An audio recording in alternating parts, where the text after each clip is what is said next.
Okay, good. Thank you. The time is 8:39 on February 9th, 2023. We will call the PlanRVA Executive Committee to order. Our apologies, we were waiting for some folks to show up. We received some messages from some of our executive committee members.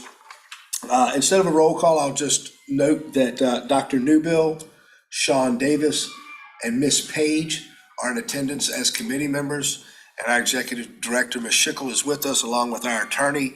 We do have staff members in the room, but for the record, we do not have a quorum. So therefore, we won't be making any decisions, and there are no action items. I'm actually going to move past item number 2 on the agenda for approval of minutes, because that would essentially require an action. With that, are there any comments from executive committee members before we start this first meeting we've had of the year? Start with Ms. Page. Since you're remote, Ms. Page, do you have any comments?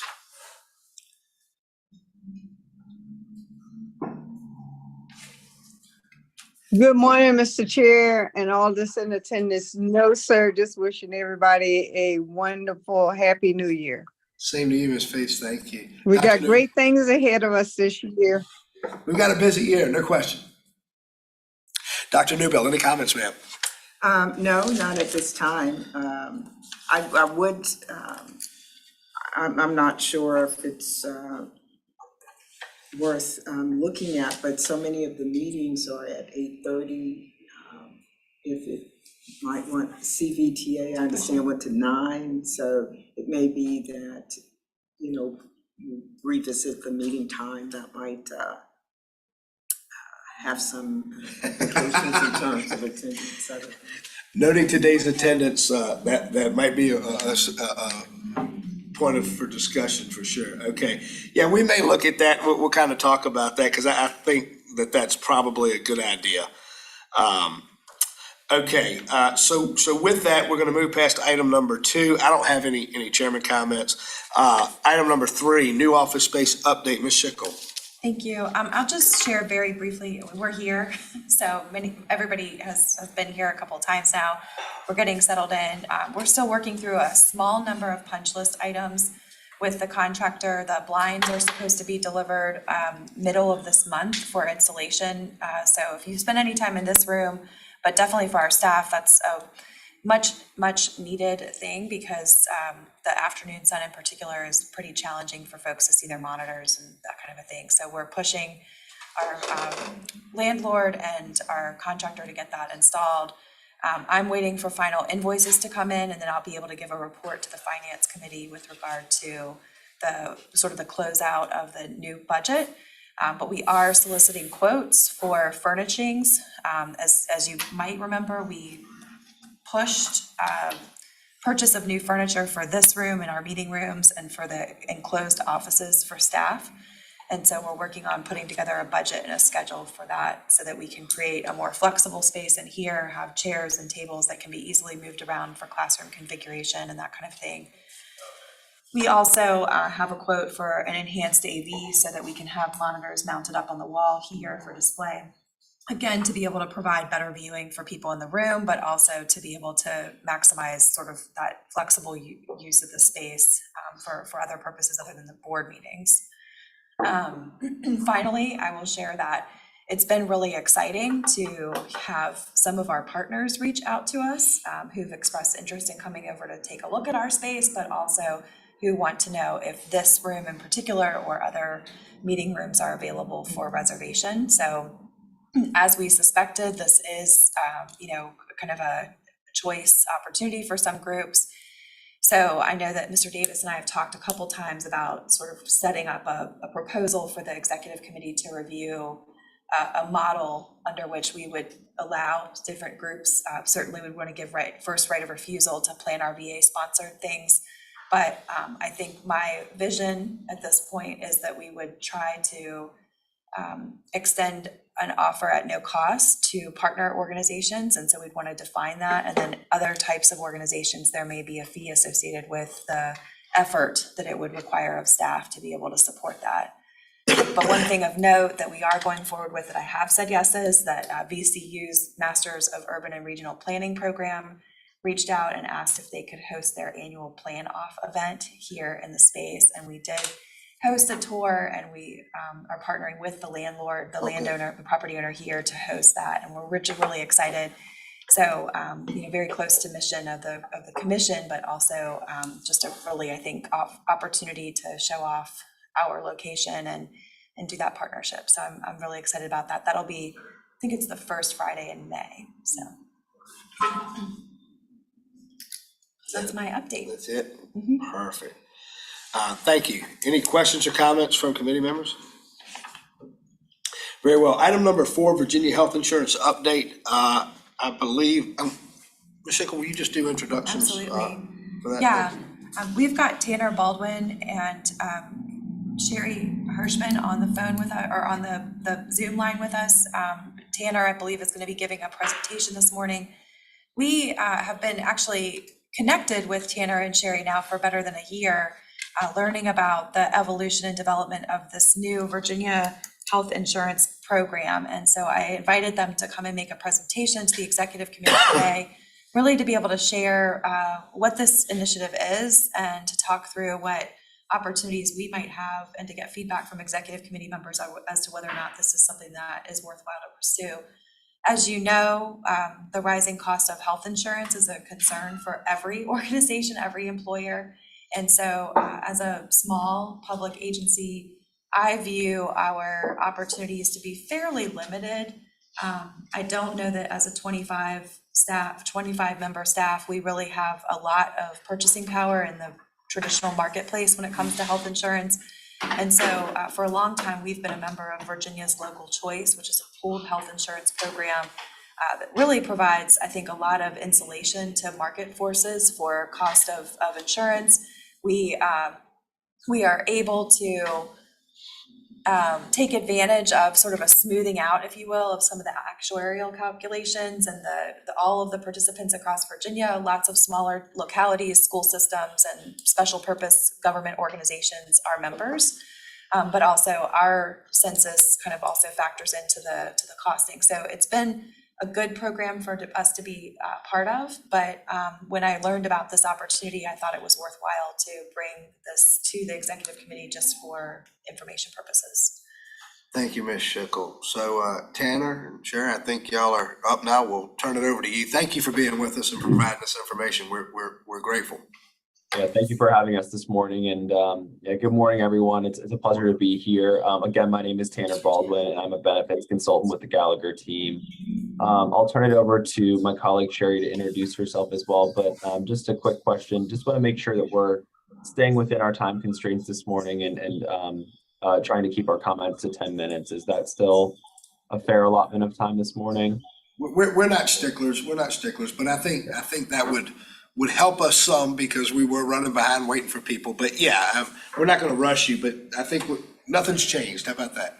Nope, no problem. We'll do our best. How's that sound? Thank you. So my name is Sherry Hirschman. I am an area senior vice president at the Gallagher office. We do represent and work with a lot of the public entities within the Virginia area, really helping them with strategy. And that's kind of where this kind of came into place in the fruition of this entire health insurance pool. We do have a number of them, as Tanner will go over, throughout the country, and they've really been beneficial through to all the public entities that have joined them throughout the years that we've been doing them.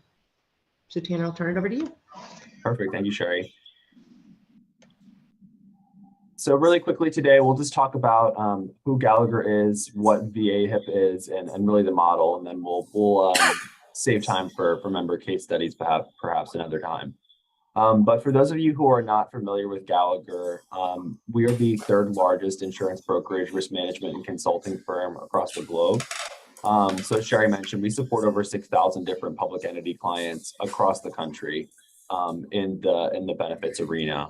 So really, really well versed in your space and in the challenges that public entities face, kind of as Martha was describing with the rising cost of healthcare and having to be good stewards of tax dollars as well. So very, very familiar. Sherry mentioned too that Gallagher has a number of different risk pools across the country. The Virginia Health Insurance Pool is going to be our 24th health insurance pool that will be operating in Virginia. We've been operating these pools, however, since 1979 successfully, with them still in operation and running today. And if you're unfamiliar with the term pool, I'll explain that in just a moment here. But really wanted to take a moment just to set the stage again of really why we're here.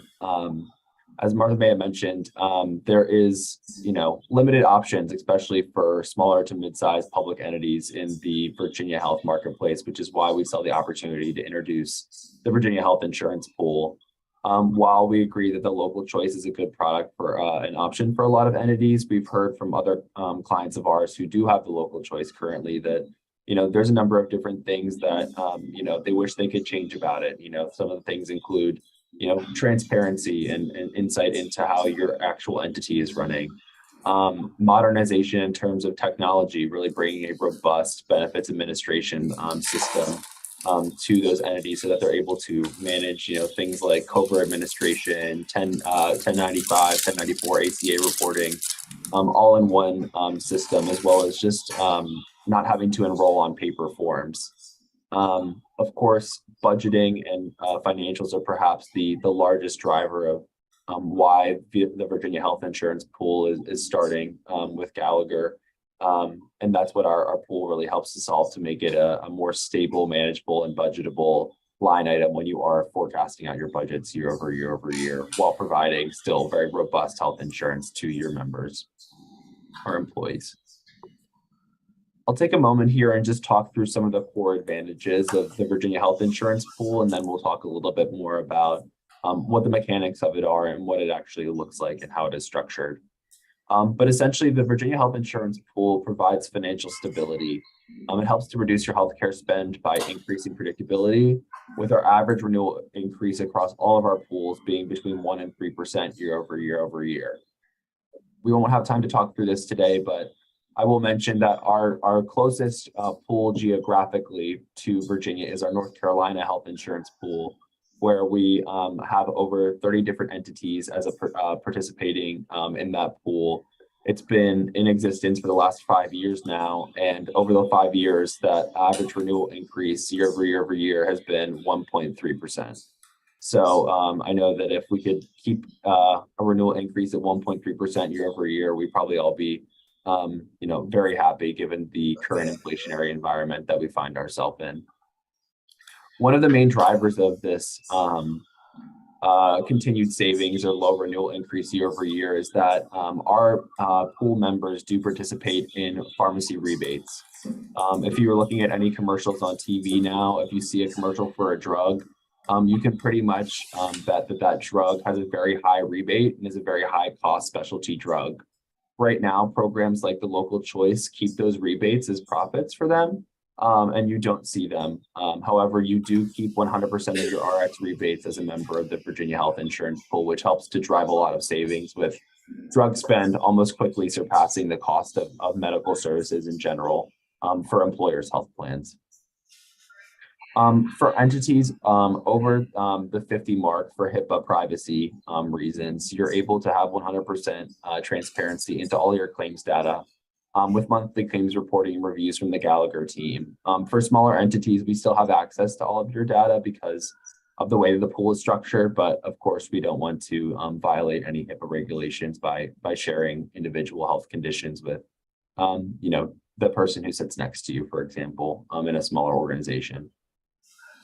However, there is completely flexible plan design and eligibility within the pool for entities over 50 employees. However, for those like PlanRVA that are under 50, you still have a much larger variety of options to choose from than just five or so plans, which really allows you to create the plan that is going to be most beneficial for your goals as an employer, helping you to attract and retain the employees that you want to attract to your organization.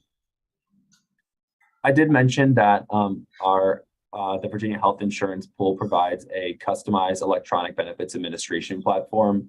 This platform is included with the program, and what it's able to do is build out file feeds to all of your carriers, including even non-health insurance related ones, so that it's your single source hub for employee enrollments, allowing people to do things like self-serve, pool reporting, and even feed into your payroll system. As well as helping to provide COBRA administration and ACA reporting to you. at no additional cost. There is an ability to create a claims reserve within VA HIP. So a number of our entities within our other pools run so positively each year that they continue to build up a bucket of money within the pool arrangement. And because of this, if you continue to run positively, you'll actually, we actually have so many entities that have built up a reserve great enough that they're able to take it out of their account and use it towards other things within their specific entity. One example was an entity in North Carolina built up over $1 million in claims reserves, and they took, we told them that they only needed to keep $200,000 in the account to pay claims. So they took about $500,000 off the table and were able to build a park with those funds just because of the way that they were efficiently managing their health insurance program. Of course, that was a larger entity, but did want to call that out there. This pool is conservatively managed by our actuaries. So our pricing actuary who works on this works on the majority of our pools, and he spent 20 years as the lead pricing actuary for Blue Cross Blue Shield before coming to Gallagher. And then in addition with the pool, each pool entity gets a dedicated wellness consultant. I'm sure you've been hearing a lot about the increase of wellness programs that employers are offering and how it continues to help drive down healthcare spend and trends. So each member is able to work with a dedicated wellness consultant on our team to help craft that program, or just consult with well-being in general if you're not, no matter where you are on your well-being journey as an employer. I'll now dive a little bit into what the model looks like and how the pool operates. So really, what is VA HIP? VA HIP is an association that is exclusively for public entities in Virginia. I'm sure most people in this room are familiar with entities like VA Corp or Versa. And VA HIP is essentially the same thing as VA Corp or Versa, just on the health insurance side. Those are associations that are allowed by Virginia state procurement law for employers to join the association.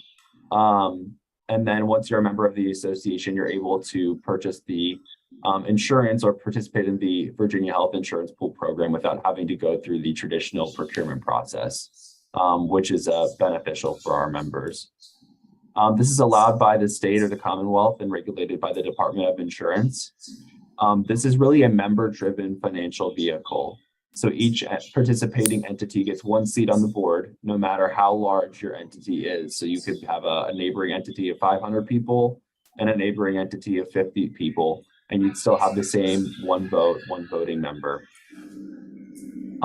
This is really run by the members too. So it's really Gallagher's job to help to bring innovative ideas and bring strategies to the entire board as a whole, as well as each individual entity that we're working with within the pool to help keep trend down year over year over year.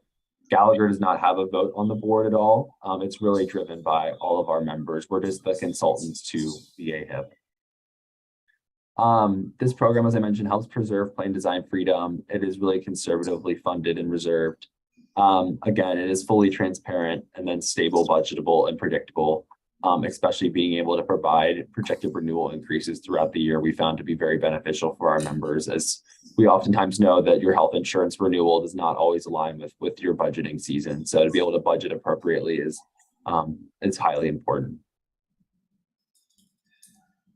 So now we'll look at what the actual model of the pool is and how it works from a structural perspective. You can see down at the bottom of this chart here that there's neighboring entities, A through I. Each member who participates in the pool participates in, and I'll caveat anything I say here with those over 50 employees, those under 50 employees, these levels are a little bit different. But for those over 50 employees or greater, each entity is responsible for the first $50,000 worth of any individual claimant. Once any claimants get between $50,000 and $200,000 level, that is where what we call the banded layer or the risk pooling happens. Each of the claims between this banded layer are equally shared by all the members within VA HIP and at a proportionate level to your entity size. This is really where the magic comes in helping to provide, that stable, budgetable 1 to 3% increase. On an aggregate basis, there is a level of stop loss that comes in at $200,000 for all of our member entities. So no, any other claimant that would be over that or considered a catastrophic claimant would be protected by this additional layer of assurance that sits over the Virginia Health Insurance Pool. Essentially, this is what helps drive the savings and helps make this a very stable, budgetable program year over year. The last slide that I'll talk about before I stop this morning and open it up for any questions that you may have is just, I'm talking about what it looks like from a structural perspective. As I mentioned, Gallagher is the consultant to the pool, whereas we have an independent accountant, auditor, legal, data warehousing, and benefits administration system that are all very well versed in the public sector space that are helping to provide the services within the Virginia Health Insurance Pool. It is important to note that our medical and pharmacy vendor is Aetna, as well as our stop loss vendor, as they were the most competitive when we went out to market to secure vendors for this program in terms of pricing and discounts guarantees and pharmacy rebate guarantees to help provide the greatest amount of savings to our members across all those that we went to. But again, I'd just like to say thank you to all those who were on the phone this morning. And again, thank you again for allowing us to talk a little bit more about the Virginia Health Insurance Pool. We're happy to talk with any entity that is interested in learning a little bit more and how to undergo a financial evaluation. But at this time, I'd really just like to open it up for any questions and thank you again for allowing us to chat with you all this morning. Thank you, Tanner. Are there any questions from committee members? Dr. Newbill? Not so much with the VAHIP, but probably to Martha in terms of having done a comparative analysis, laying VAHIP beside what we currently have and the benefits. Yeah. I'm more interested. So Tanner and Sherry already did an analysis of the coverage mapping from, so local choices vendor right now is Anthem. They're on a procurement cycle that I actually am not so sure, but I feel like local choice just re-upped with Anthem. So I think that we're in that arrangement for a while now. And have been actually with Anthem for my entire career in the local choice. So they did an alignment. I think we were at 98% coverage, yes. So that was some interest of us to make sure that from a provider coverage perspective, we had that symmetry. They've also offered, and we have a survey that's ready to go to our staff for anybody who would want to actually inquire more specifically to their medical needs, whether that be prescriptions that they currently have, to make sure that the matching from our prescription care that we have under Anthem would match with the Aetna prescription care, and then also specific medical care providers. It's a survey that would go back directly to Gallagher so that I don't have access to that information, but we would be able to see sort of the aggregate results of whether or not we had, what number of staff members do or don't have that alignment. So from an analysis perspective, that's one of our next steps. In talking with Mr. Davis about this over the last couple of months, we wanted to make sure that we really had that kind of understanding. I know that you've eliminated a couple of other kind of questions for me around sort of, which you'll probably raise, but Yeah. And last year when we did the financial piece, the premiums were much more affordable with the Virginia HEP than with local choice. And again, I think as Tanner explained, that my understanding is that that's really driven by Virginia's local choice Department of Human Resources for the Commonwealth uses those prescription rebates to fund the administration of the program. So that's how they're able to fund that internally. And so we would be able to take advantage of that, which I felt like the math, at least the way that I understand how things work, made sense on that. The last thing I'll say that I was also attracted by to this is that, as all of you know, employee recruitment and retention really does matter a lot right now. And we, I think, would have some opportunities with the Virginia HIP to think a little bit more creatively about our benefits package and our benefits offering to have a more diverse set of offerings for a more diverse employment base. But also the consultative aspect of this was intriguing to me because right now, we don't really have access to any sort of like advisory services about how to think about our package of benefits. So, you know, we offer the Virginia retirement system, we offer the local choice, but we don't really have a lot to go on if we wanted to think about some more creative health savings accounts, flexible spending accounts, those sort of companion ancillary benefits. So. Is there an employee contribution as well as employer? Good question. Is it better? Right now, the way that our program works for PlanRVA employees, PlanRVA covers 100% of the employee-only cost of a premium. We contribute that same amount toward any sort of employee plus one or family coverage. So every employee, regardless of their enrollment status, has access to the same amount of contribution from PlanRVA. And depending on how they enroll, they pick up the balance. So we could we probably do need to reevaluate that, regardless of what program we're with. The other thing that we do offer, the local choice changed their rules a couple of years ago and actually lowered the threshold. So any participating employer in the local choice over 20 employees now has the opportunity to offer 2 different plans to their employees. We used to only be able to offer 1. So we do offer what I would say is a sort of a Camry model, but we also offer a high deductible plan that's a lower cost. We still contribute the equivalent of employee only for the Camry model, if you will. And the balance between the cost of the high deductible plan, we have about, I think, 3 employees that have taken advantage of this, but the difference gets deposited into a flexible spending account for that employee.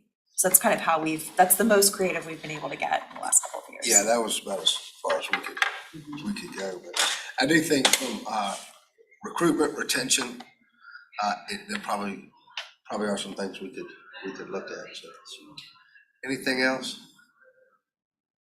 Tanner, thank you. I think from a next step, I know that the committee can't take action, but I think I wanted to get this in front of you all because the season of decision-making around health insurance is upon us. Yeah.